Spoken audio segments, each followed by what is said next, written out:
اپنے گھر کا واقعہ سنا. جب یہ ٹریکٹر کا دور نہیں تھا، 59 میں ہمارے والد صاحب سب سے پہلے ٹریکٹر لے کر آئے تھے اس پورے ہمارے علاقے میں. اس سے پہلے بیل ہوتے تھے. عزت نفس پہ یاد آ کہ عزت نفس مال سے بھی زیادہ محبوب ہوتی. ایک ہمارے بیل نے چارہ کھانا چھوڑ دیا، ٹھیک ٹھاک بیل. تو ہمارے والد صاحب نے ڈاکٹر بلوایا، اس نے وہ ٹیکا ویکا لگایا، لیکن اس نے پھر بھی نہیں کھایا. تو ایک ہماری برادری کا دیسی حکیم تھا، اس کے پاس اس زمانے میں راستے ہوتے نہیں تھے. تو والد صاحب نے گھوڑے پر نوکر کو بھیجا جو اس کو اٹھا کے لائے. اس نے بیل کو دیکھا، کہنے لگا میاں صاحب اس کو پٹھے کون ڈالتا ہے؟ چارہ. کہا جی یہ ہے ہمارا کسائی، دتو کسائی. اللہ دیتا نام تھا، دتو کہتے دتو کسائی. اس کو بیل کے آگے بٹھایا اور جوتا اتارا اور 5 جوتے اس کے سر میں مارے.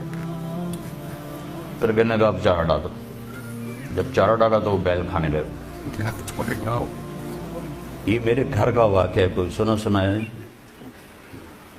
تو میرے والد صاحب حیران ہو کر کہنے لگے ایک ہی ہے.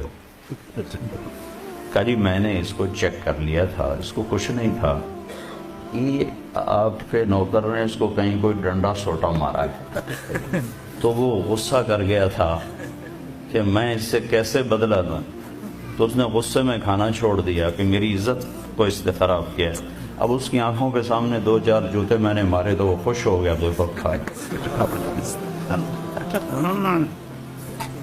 عزت کی طلب کوئی ناجائز نہیں ہے، یہ انسانی ضرورت. مال کی طلب ناجائز نہیں ہے، انسانی ضرورت. ہاں اس کے حدود ہیں، اس کے اندر تو ضرورت ہے، اس کے باہر پھر کہیں تکبر بن جاتا ہے، کہیں ظلم بن جاتا ہے، کہیں زیادتی ہے. حدود کے اندر. ایک حدیث سنا دیتا ہوں، کسی مسلمان کو عزت دینا کتنا ضروری ہے. میرے نبی نے فرمایا 1 روپیہ سود کھانا 36 دفعہ زنا کرنے کے برابر.